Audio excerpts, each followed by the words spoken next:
This is Awareness Explorers.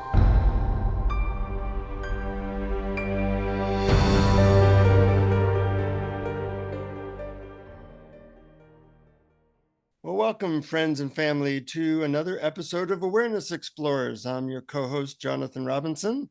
I'm with my trusty friend and co-host, BrianTomO'Connor. And it's exciting whenever we have a guest. And today we have a guest, Catherine Ingram, who I will give her bio in just a moment. I've heard a lot of good things about Catherine. But how are you doing in New York there, Brian? Oh, I'm doing great. It's a lovely, lovely summer weather here in New York, which is, sometimes beautiful, sometimes not. But either way, I enjoy it. Uh-huh. I'm in a hotel. That's why it's a little bit dark on my screen, but been on vacation and having a great time. But let's get to it because the little I know about Catherine, you know a lot more about her, Brian, but the little I know is very intriguing. We have some interesting similarities that I'm sure will come up.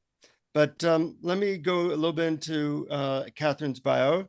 Catherine is an international Dharma teacher with communities in the US and Europe.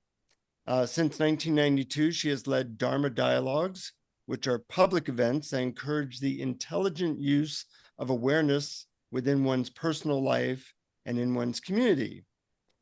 She is the author of 2 books of nonfiction, which are published in many languages. One of them is In the Footsteps of Gandhi, Conversations with Spiritual Social Activists.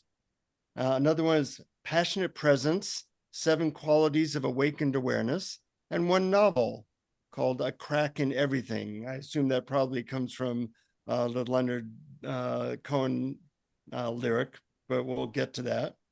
And she's published a long-form essay called Facing Extinction, which got over 1 million downloads. And that's a little bit of bio of Catherine, but most of what we'll learn about Catherine comes from Brian and I interrogating her and finding out her very interesting life. Welcome to Awareness Explorers, Catherine. Thank you so much.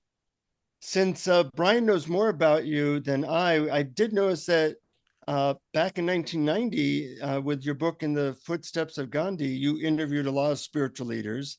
And I did a book like that back in 1994 called The Experience of God, in which we interviewed a lot of the same people. And I have a revenge question. People would always ask me, what was it like interviewing all those people?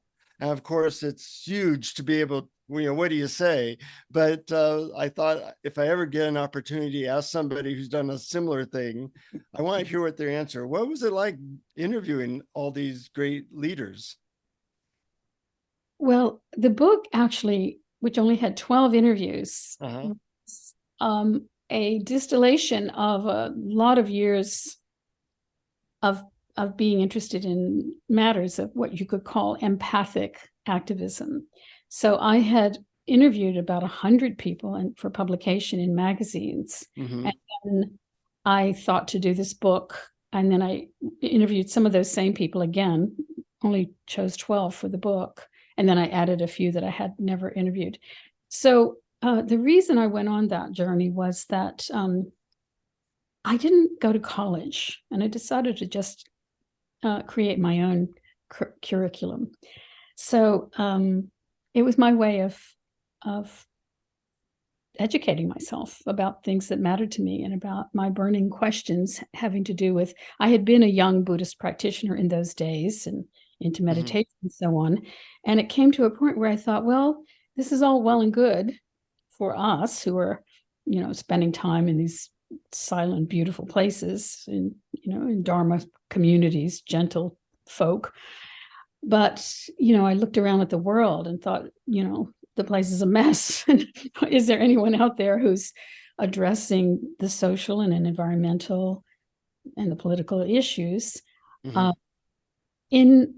a dharmic perspective?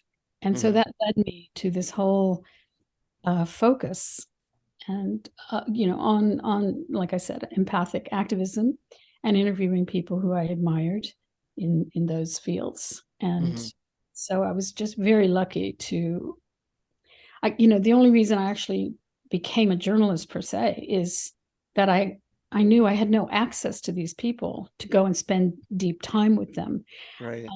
Unless I was going to publish them. So, so I kind of backed into it. The actual writing of the transcribing, which in those days had to be done with a computer and a foot pedal, stopping and typing on a an IBM, correcting typewriter, but still backspacing and whiting out on the thing. It just took forever. We share a similar pain that way. Yes, exactly. I remember that well. Right. So that part I never particularly enjoyed. I really loved the interview part, getting to hang out with the great ones. And so that's how it was for me. It was an education, and I appreciated each and every one of them and the people I interviewed. Now, I know in your TED Talk, you talk a lot about how to handle all the suffering in the world in a way that doesn't destroy your own life. And was that a theme in that book as well? Like how to live in this world in a conscious way without being too overwhelmed by it? It wasn't as much a theme, given that it was 33 years ago or 34 years ago that I did those interviews. 34 years ago. So it wasn't as burning. I mean, it was there for me. I did feel we were in trouble, planet, but I didn't know certainly as much then as I now know in seeing these decades of destruction, really. So it wasn't as much. Well, I know we want to talk to you about some of what you learned in that and what you talk about in your TED Talk, but I want to give Brian a chance. He has a lot of questions. Well, sure, I do. But while we're on that subject, we might as well stick with it, because I remember once that you said that one of your recurring passions in life was how to answer the question, how do we stay sane in this crazy world?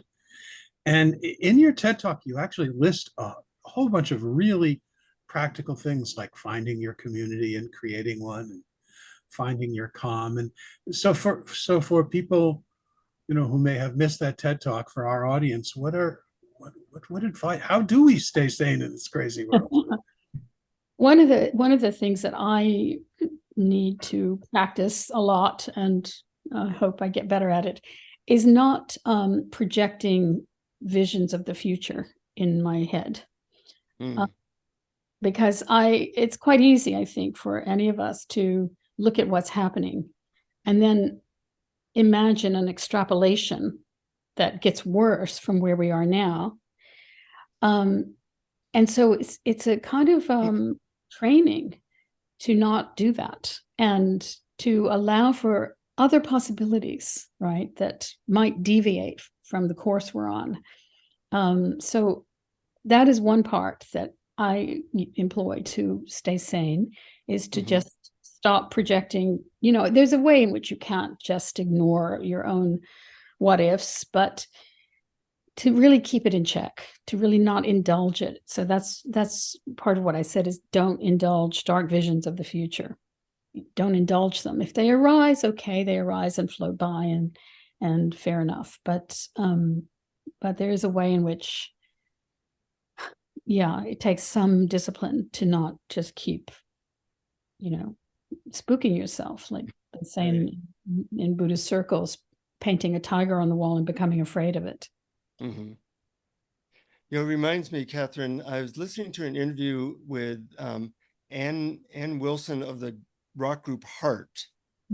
And she said something that really affected me. They were asking what was the impetus for the song that she wrote called Crazy on You. Love that. She said, it's a great song.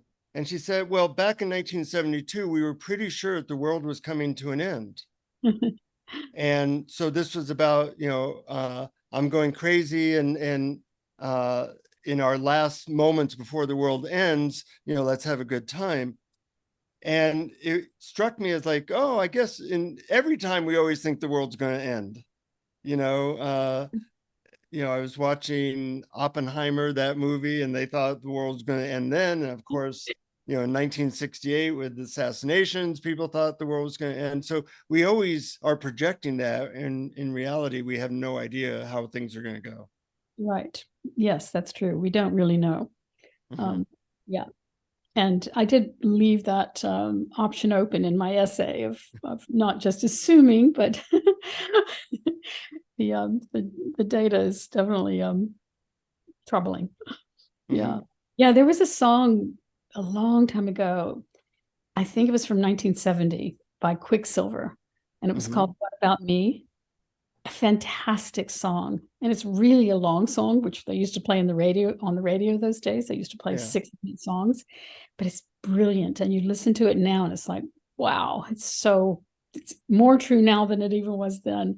What Yeah. About Me? Quicksilver. Really, you can find it on YouTube. Wow, I'm going to have to put a link to both of those songs in our show Okay. notes.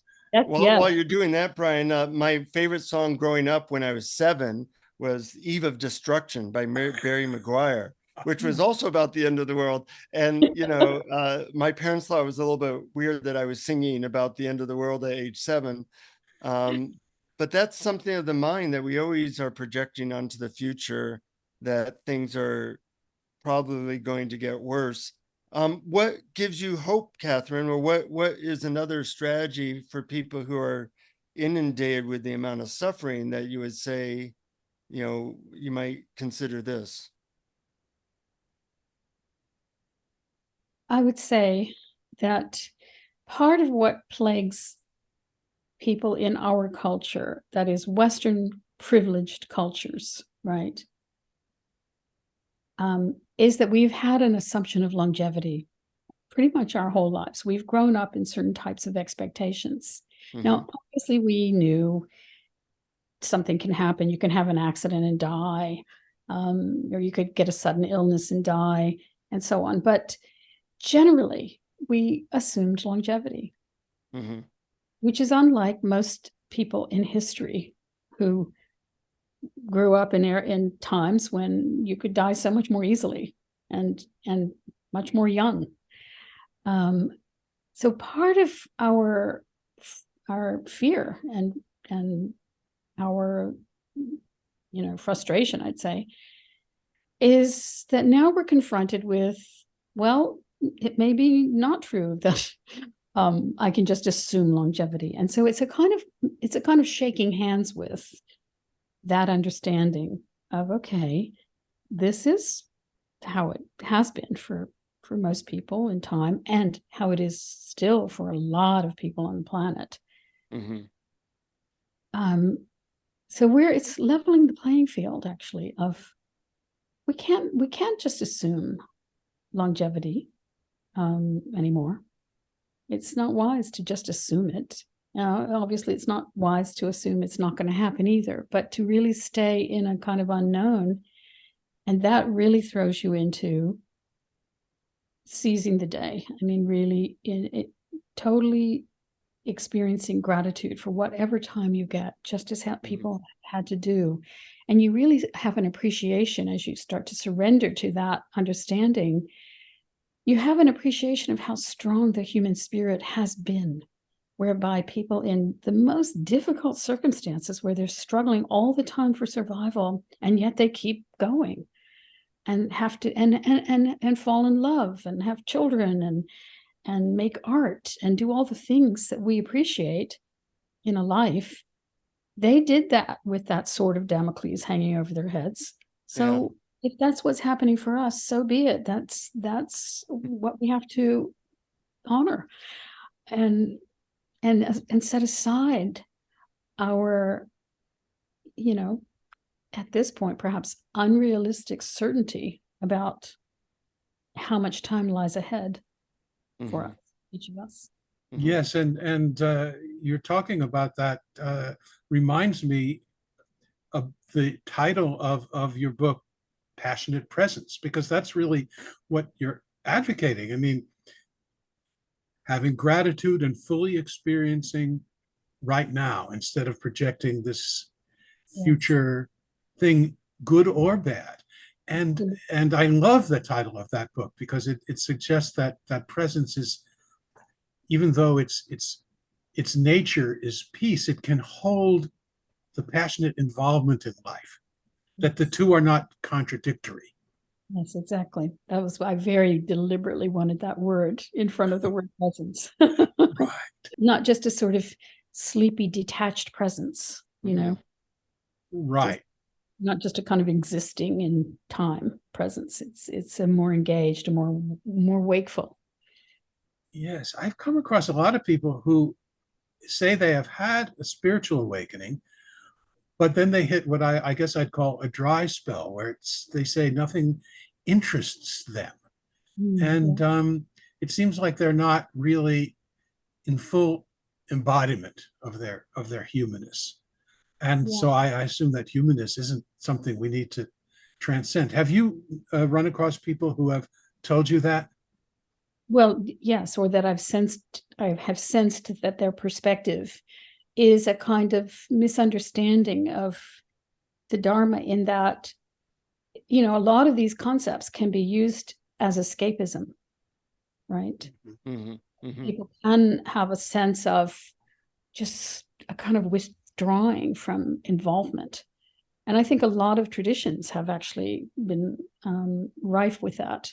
A kind of, you know, here's a way. I mean, a lot of people say that, you know, the times that some of our traditions occurred in, is when they were founded, were hard times. So there was a great escapism embedded in the story, sort of like not this world but the other world, right? And the other world of interiority, or in some cases the other world of heaven or some kind of paradise, but not quite this one, right? In the idea of passionate presence, which I love that title as well, what do you see as the passionate, or where does one direct the passion? It looks like, from the little I've known about your work, that it's often in a activism area. Is that how it always manifests, or might it manifest in other ways as well? Well, you know, the thread, the principle that threaded through almost all the interviews I ever did with the people who I admired in this field of activism, empathic activism, was that doing actually moved from, or flowed from, beingness, right? You first have your own house a bit in order, not perfect, but just, you know, that you're moving from a kind of calm, a kind of quiet, a kind of clarity of heart purpose. And that comes with being immersed in a Dharma perspective or understanding or immersion. And then what flows from that has the fragrance of that, so that even if you're doing something simple in terms of activism, whatever that may be, whether it's on a large scale or just within your own community or within your own family and circle of friends, it's informed by that and it spreads that way. And so, you know, that was always very interesting to me, is that, like I said, once one has a sense of, okay, I'm figuring out more and more how to be calm myself, how to challenge my misperceptions, you know, to see hidden motivations in my own agendas and really see if I can overcome those in my actions. I've made that experiment in my own life a lot. And I know that when I'm off kilter, the fruits of my actions are not those that I'm very happy with. So I try to kind of, you know, part of why it matters to me to keep the frequency very, very clear is not just for my own benefit. It's also it affects those in my life. Yeah, you know, that reminds. Oh, sorry. Go ahead. Continue.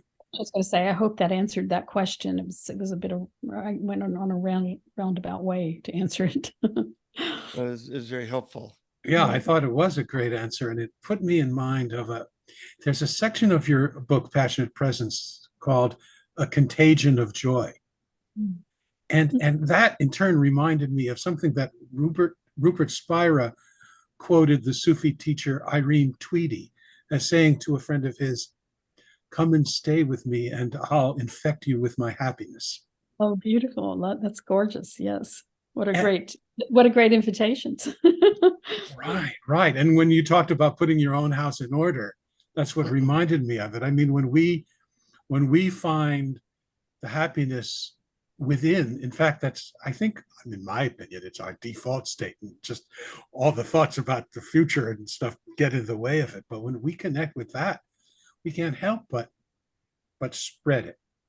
Absolutely. Yeah. And as I point out in the book, it's also helpful to even just bump your light a little higher when you're in the company of others,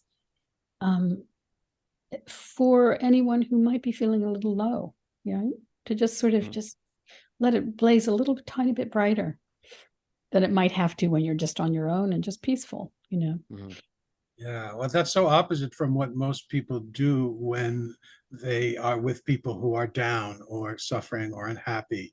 They usually try to find some practical solution to their problem. But this is not that. This is just being open with it. Yes, absolutely. And yes. And modeling a place of okayness and even delight. Not in a Pollyannish way, because that just gets annoying. If somebody's depressed and you're just trying to, be on kind of superficial happy talk, they don't want to hear it. I never wanted to hear it when I was depressed. But to just be with someone you can sense a lightness in their being, right? A spring in their step, a lightness in their being, someone who you sense is also paying attention. They're not oblivious to the problems. Right. So that was another great training for me in observing so many people who were dealing with massive problems, tragedies, like somebody like the Dalai Lama or Desmond Tutu or any number of the people I've interviewed over the years who were witness to horrific things, and yet who maintained a steadiness and even a joyfulness. That's an incredible transmission to experience, and one that I have wanted to emulate despite my rather deep dive into the darkest of the news on the planet. I've been just a news junkie for many decades, and mostly it's the bad news that is called the news. So Right. Yeah, you never see headline 300 million people were not murdered today in the United States. Exactly right. Or the whole community turned out to bring food to the person in the hospital, or Right, exactly. But when they do, and every once in a while, when there is a story like that, it's so moving to hear people coming together and just helping each other, just being there for each other. True. I think local news does that more often. National news is really does focus on what's wrong and what with everything. Yeah, that's so true. Yeah. Speaking of what's wrong, I was I was living in Australia, as I said, the last 7 years, and in 22 we had these massive floods. You may have heard about 2 years prior, we had these massive fires, which were also devastating. But 2 years later, we had these floods, and my particular area was hit some of the worst of the floods in Australia.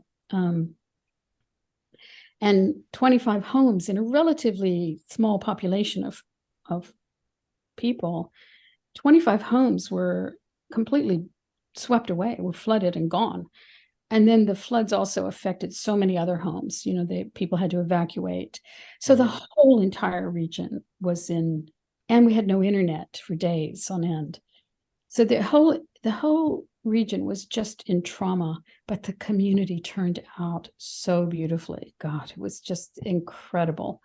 And there was there was so much love and kindness and generosity. I mean, there were the centers where people were bringing food and, clothing and everything needed, they were overwhelmed with donations such that they had to stop taking them in. They couldn't accept any more donations because it was just more than anyone needed, actually. So it was really incredible to see, and such an homage to the human heart.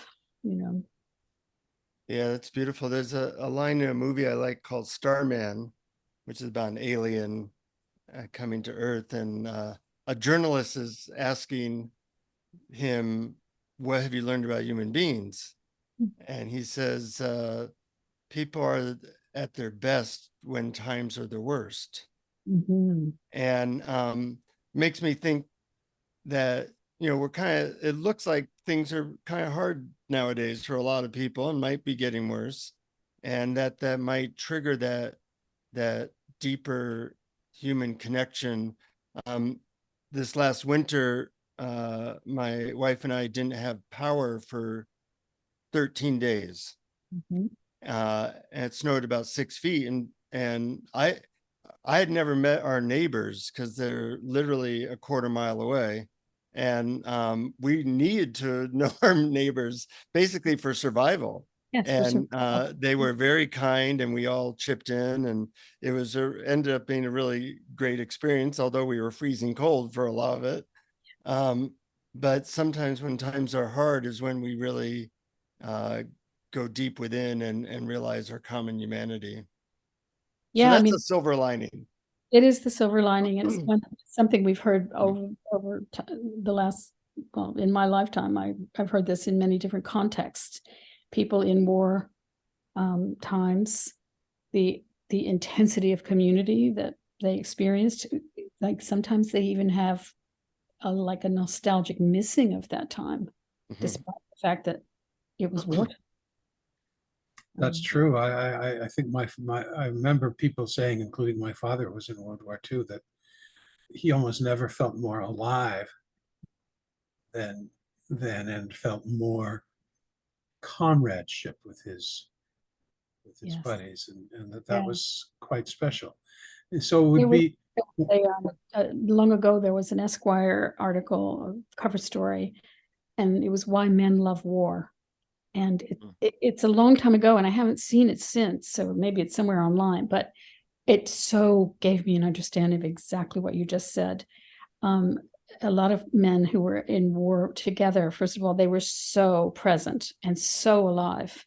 And the bonding, the camaraderie, which was pure survival with each other, right? Where you really had to have each other's backs to just get through the day. Created friendships that were different from the rest of their lives. And a lot of those men described how even in their dreams 40 years later, they're with those people. They're in context of some situation, in the dream, where they're with their bodies from then. So yeah, I can really understand how that would be the case. Yeah, despite it being like what we would most of us would assume, one of the worst possible situations one could be in is on a battlefield. Mm-hmm. Now, I know you do these Dharma dialogues. What do you see as the purpose of them in your work with people that you work with? Mm-hmm. They're basically hangouts in Dharma to really just be together, just as we're doing right now, on a certain channel, right? I sometimes call it the silent channel, although we're using words, but just on a channel of being, really simple. I'm having less and less interest in any philosophy or any kind of description of consciousness or any of those things. And I have a great interest in just the meetings of the heart. And, we make these noises with our mouths, but really in a kind of, like I said, a hangout in beingness. Really what's happening is there's a feeling of connection and of camaraderie, just as we were talking about just now about wartime possibilities. We can have that without having to be on a battlefield, and to have a feeling of, being with your tribe. Yeah. Well, Really important. definitely had that experience in your Dharma dialogues, but I'm wondering how you bring that about, because there could be a group of people listening to a lecturer talk about something and that may not happen. So is it, I mean, do you help people direct their attention inward, or how do you bring about that? Good question. I mean, I don't ever really have the sense that I am bringing it about, but that I'm providing a context in which that's the organizing principle of why we're in the room together, or why we're on Zoom together, is that it's almost like there's what's the word I want? Like a preloaded, intentionality that would even get you into a room like that, right?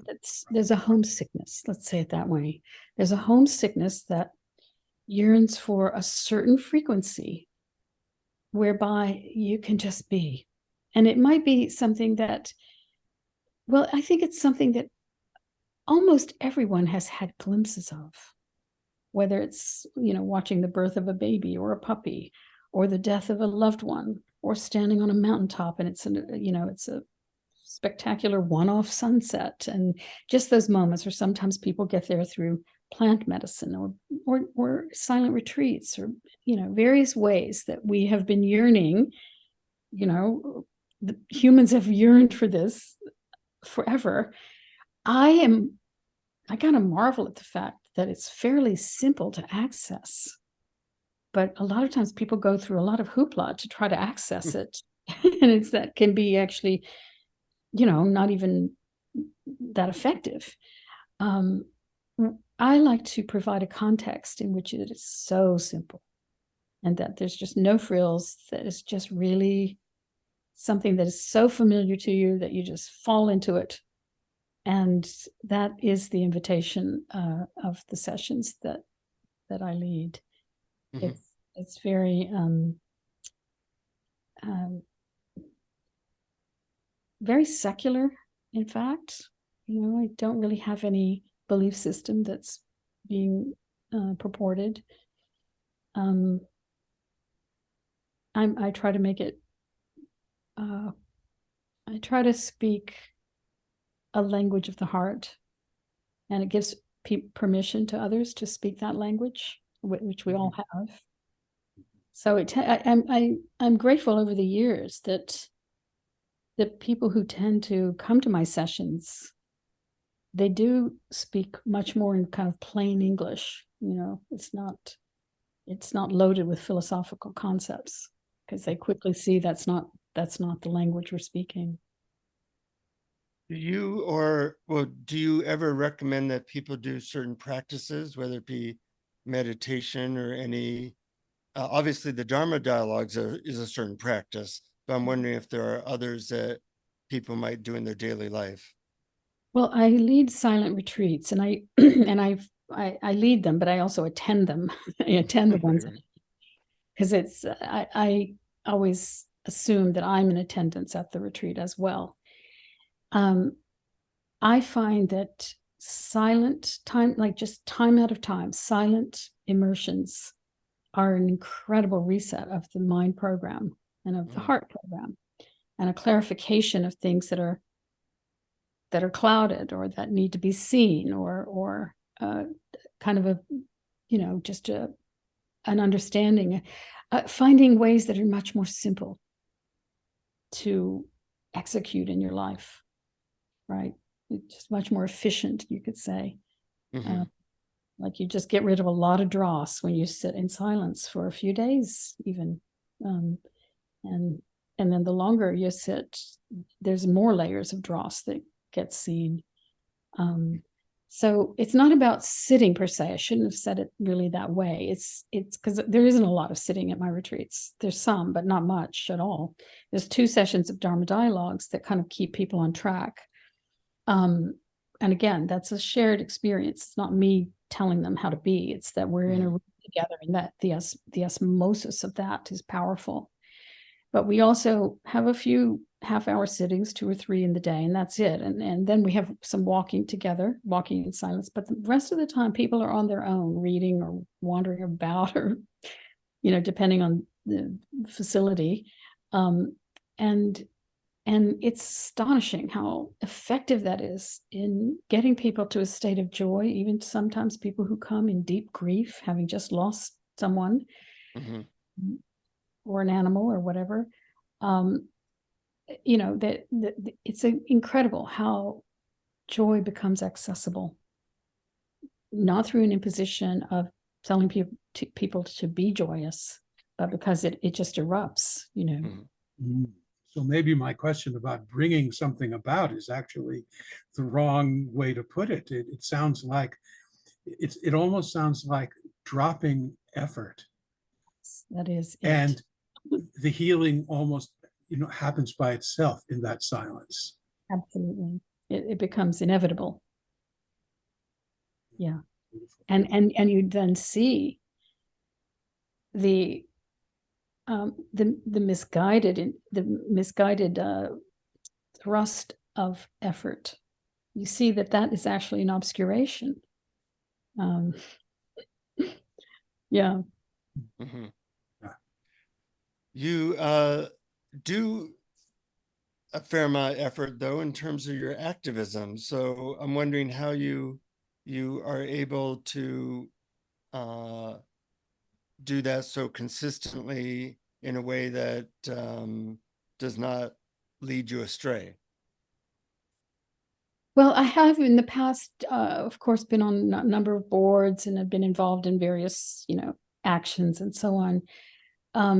Of late, I haven't so much, but I've been moving, actually, I've had several big moves in the last year and a half.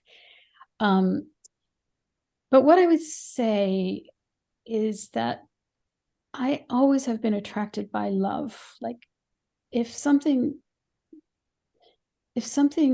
lights my heart and my spirit, that's what attracts me. So then I have tremendous energy for that activity. I don't do it out of a should, or if I see some circumstance that's terrible and I want to try to address it or so on. I mean, I'm so grateful for people who do that, and that may be their motivation. Their motivation may be purely from wanting to right a wrong, or to make just something that is unjust if they can. And I love that.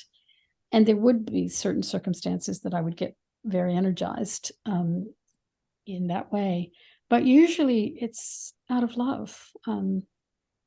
Like I really love animals. And,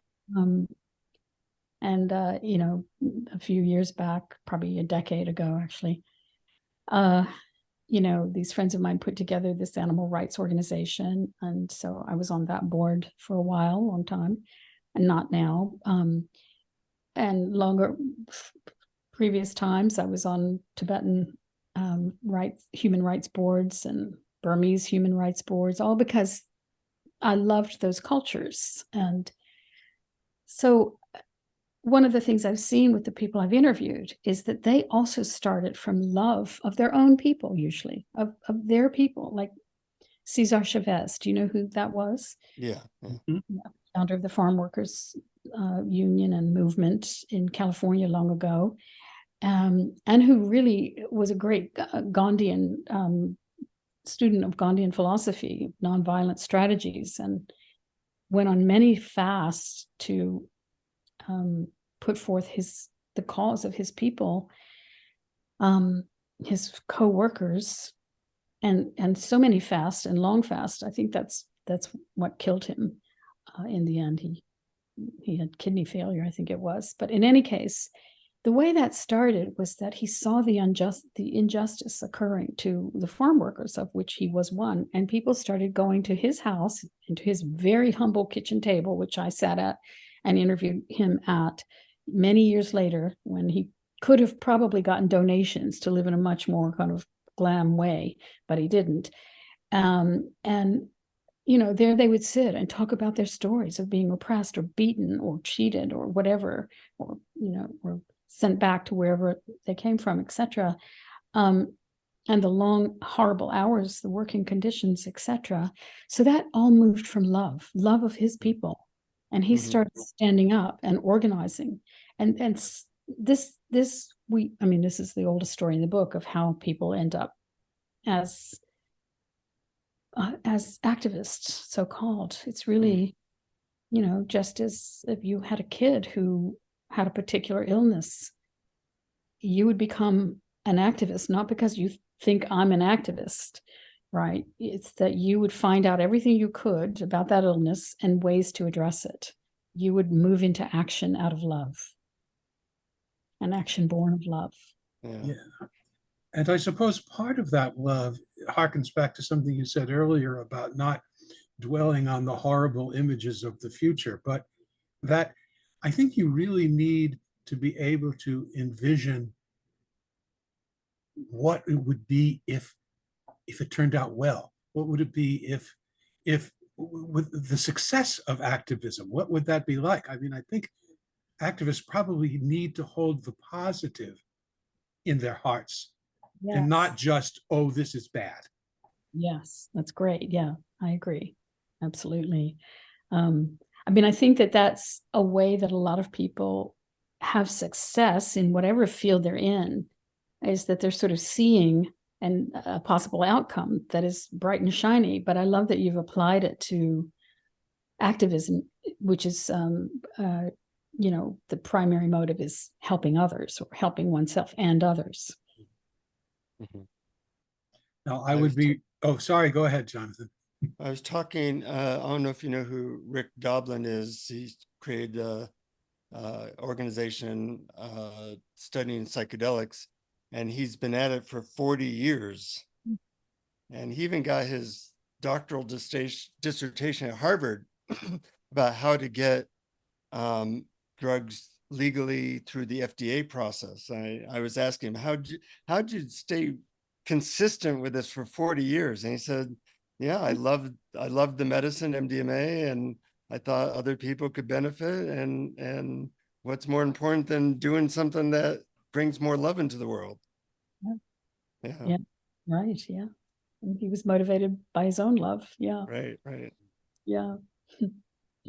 Now, I would be remiss if I didn't mention something else that you and Jonathan have in common, Catherine, which is which was Papaji, meeting Papaji, H.W.L. Punja, the Indian teacher Jonathan had experienced there, and you wrote about it, you know, extensively in Passionate Presence, and it really, you know, sounds like it completely changed your life. So I was wondering if you still don't mind after, you know, talking about Papaji after all these years. Yeah. Well, of course, his presence in my life was an interruption of a certain trajectory in which I thought effort, as you had pointed out before, as I thought effort was required to, you know, make my mind not crazy. and I had put in a lot of effort by that point, 17 years of mindfulness practice in Buddhist tradition. And, you know, but I was, you know, I wouldn't say I was worse than I had started out, but it wasn't a whole lot different. I'd gotten a little bit of, you know, of relief from the madness of mind. But with him, what was so freeing was that his understanding and teaching just bypassed the whole project of the mind and landed you in this effortless place, in this effortless awareness, in this not messing with the mind. He once said, let the thoughts come through, tear down the doors, tear down the walls, let them breeze through. No big deal. You don't have to do anything with them. And that was so great, because then you didn't have to make them nicer, right? You didn't have to make anything about your conditioning or your story or the narrative that you're telling in your head or anything. It didn't have to change one iota. And that defangs its power. right? You're not locked into this program, the me project of having to get, make me better. And then, you're home free in a sense, you just let it roll, it's of no consequence. It has no power then. So that was incredibly thrilling to experience and to be in his company, which was so, the transmission of it, as Jonathan can probably attest, was very strong, stronger than I had ever seen in a teacher. And it was all fully extemporaneous. He was not teaching from a program, a book, a teaching even, it was coming through unfiltered in the now. And so that was powerful. But let me also say, because I want to be specific about something, that was, as with any of our lives, we go along in certain times and certain experiences of life or understandings happen in those particular moments of time. But we still go further in understanding as we go. So I'd like to honor Leonard Cohen in this context, because it was only posthumously that I realized that he had been one of my great teachers and probably my primary mentor. So why that's true for me is Punjaji was extraordinary, but he was an Indian man. He was, of a very different generation and time and place. Whereas Leonard was much more close to my own generation and my own conditioning and time and place. And so his language of the heart was one that I was more familiar with in a way. And also his, the way that art came through him and that words and understandings came through him were such a celebration in my own being. So being around him for those last 25 years of his life, and by the way, with Punjaji, I was only around him altogether a few months, but I was with Leonard a long time as a friend, and so I have been just, it deepens in me as we go. How many times I think of words either that he said to me or that he wrote or sang. I mean, Tom, even as you were speaking just a little while ago about the way that we in a sense aren't really fully here, that we're in some projection about the future, whether good or bad, or that we're, as Leonard said, waiting for the miracle to come, right? We're waiting for the miracle to come. Like, it's such a brilliant understanding of a lot of what we talk about.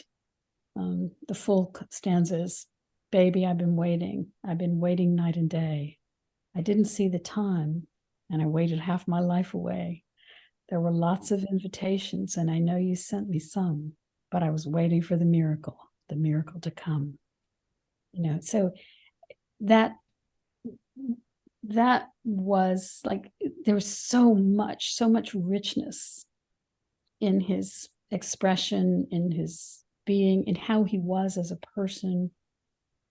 Like, I've known a lot of famous people by chance, and he wore it really well because he really was authentic and humble. And even around people who had no idea who he was, like the waitress or the waiter who was young and he's just this old guy, even there, like just the sweetness of his meeting human to human, self unto self. And it would always enchant these young people. I would notice that they would think, God, he's an interesting old guy,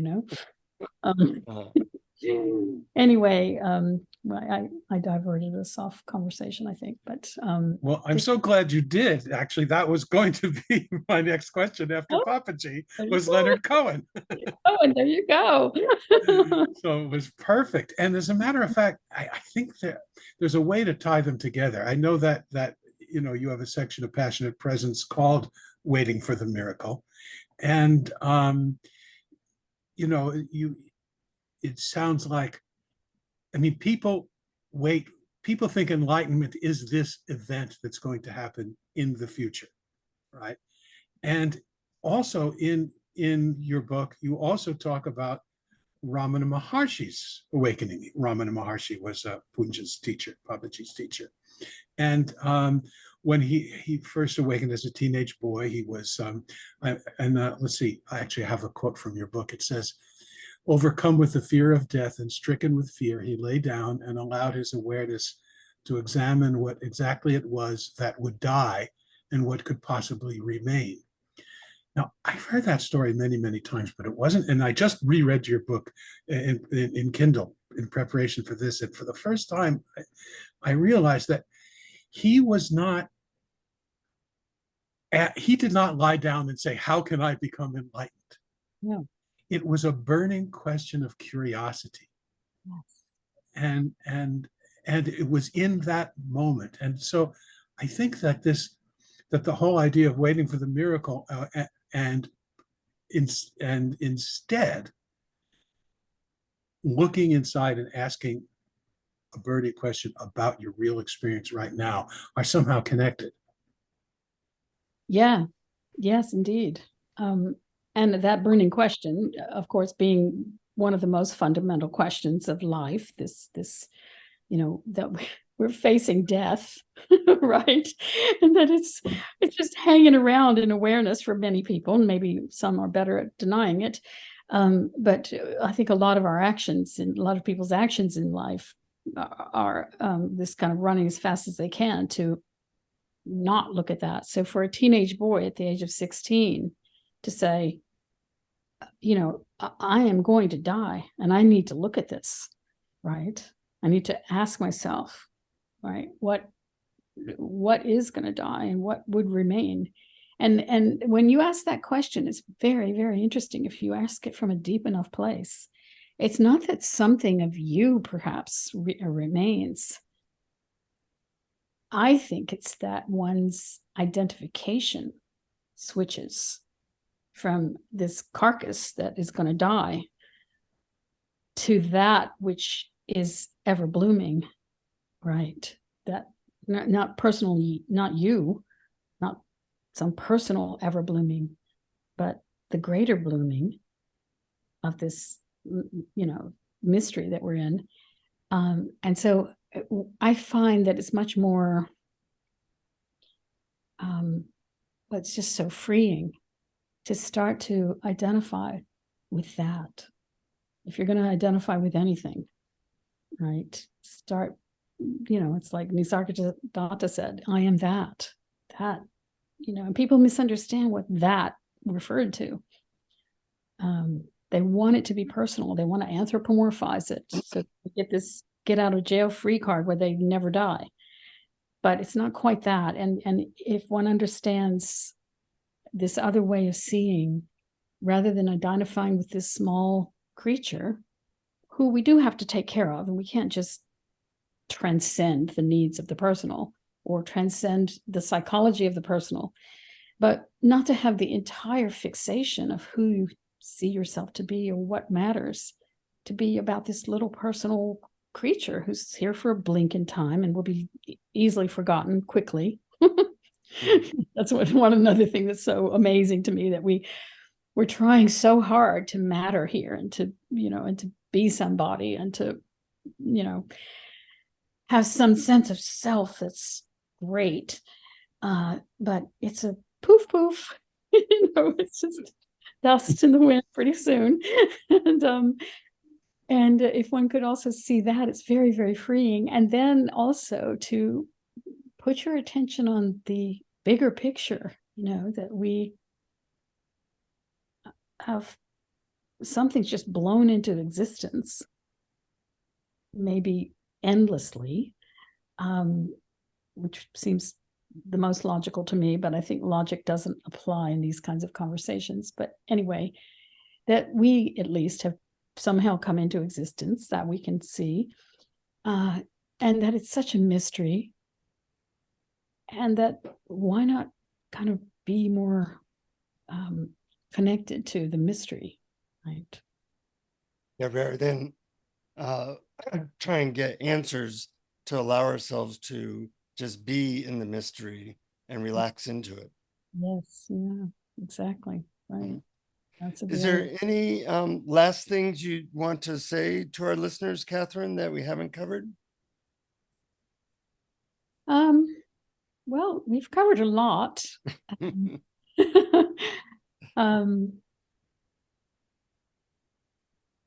I think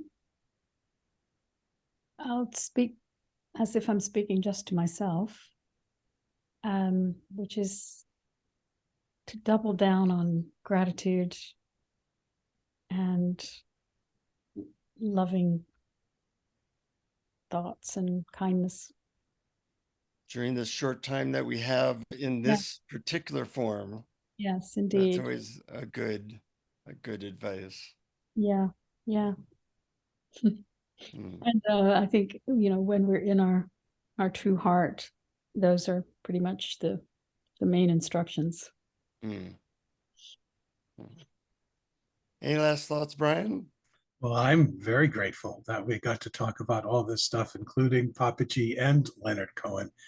I remember I used to often go to meetings that Stuart Schwartz would give, and sometimes as his guided meditation, he would play Back on Boogie Street, for example. Oh, that's such a great song. That's a brilliant song. When you listen to the words of that, that's incredible. Yeah. So I could ask you. I mean, we could go on for a couple more hours, I'm sure, but I've enjoyed talking to you so much. I'm very grateful that you could come on and share this with our listeners. I'm delighted with this conversation, Tom and Jonathan. It's wonderful, and I really appreciate that it was very grounded and that we didn't have to go into the stratosphere. Good. Oh, well, how can people find out more about your work, Catherine? CatherineIngram.com. That's easy. Yep. Right now, I don't have a lot going on. I've just been in motion, as I said, but usually I have podcasts, that are, I have 200 and some podcasts on the podcast channels, all the various ones. And I often have retreats and Zoom sessions and stuff, but the retreats and Zoom sessions are a bit on pause because I'm far flung from any kind of home base. So well, I'm glad you've been able to bring the joy and the calm into your whirlwind life. Yeah, I've definitely relied on the Dharma a lot lately. It comes in handy, doesn't it? It does come in handy. And it's always there. It's so reliable. Yes, it is. Yeah. That's one of the great teachings of Papaji, is that you don't have to meditate for years or purify for years. Who you are is peace and awareness, and it's always there. He once said, after 30 years of practice, you'll only have now. I like you might as well have now. I like that. Perfect. Yeah. Well, thank you, and it's been a great pleasure, and feel free to pass on Catherine's wisdom to your friends and family. Okay. We always like to say to our listeners, keep exploring. Keep exploring. Good. All right. Much love to you. Thank you for listening to Awareness Explorers. To learn more, you can check out our website at awarenessexplorers.com. Please subscribe to our podcast on your favorite podcast app. We'd love it if you would post a review. And please share our link on Facebook and with family and friends, because knowing yourself as awareness is the greatest gift you can give yourself or someone you love.